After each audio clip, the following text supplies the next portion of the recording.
최근 골드바를 이용해 금에 투자하는 사람들이 늘면서 금값 움직임에도 관심이 쏠렸는데요. 그런데 올해 초 반짝하던 금값이 국제유가 하락과 경기 침체 영향으로 증시가 약세를 보이면서 이달 들어 크게 하락했습니다. 금값이 계속 떨어질지 아니면 반등할지 관심이 모아지고 있습니다. 한지희 기자가 보도합니다.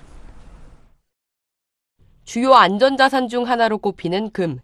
글로벌 증시 불안 속에서 지난달 가파르게 올랐던 금값은 이번 달 들어 하락세를 보였습니다.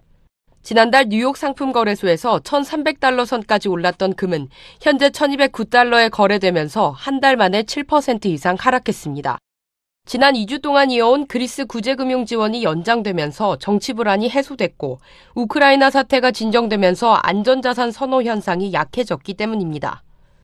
하지만 국제금값이 계속 떨어지고 있는 가운데 다시 반등할 수 있다는 의견에 힘이 실리고 있습니다.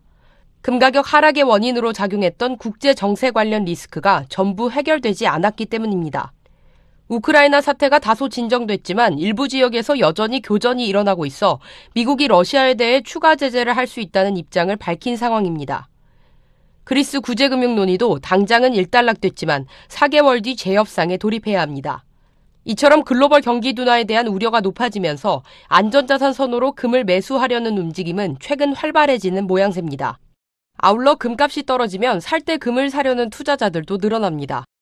미국 금리 인상이 늦어지면 달러 약세가 지속돼 금에 대한 관심이 높아지는 경향도 있습니다.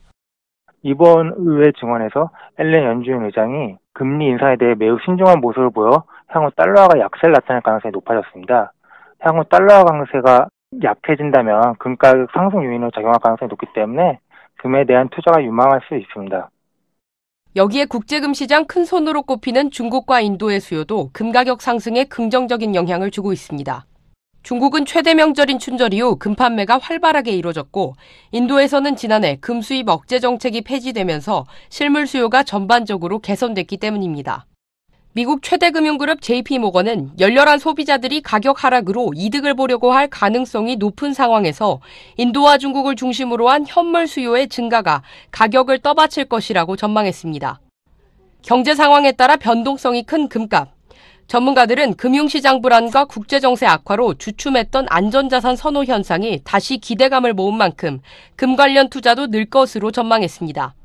서울경제TV 한지입니다.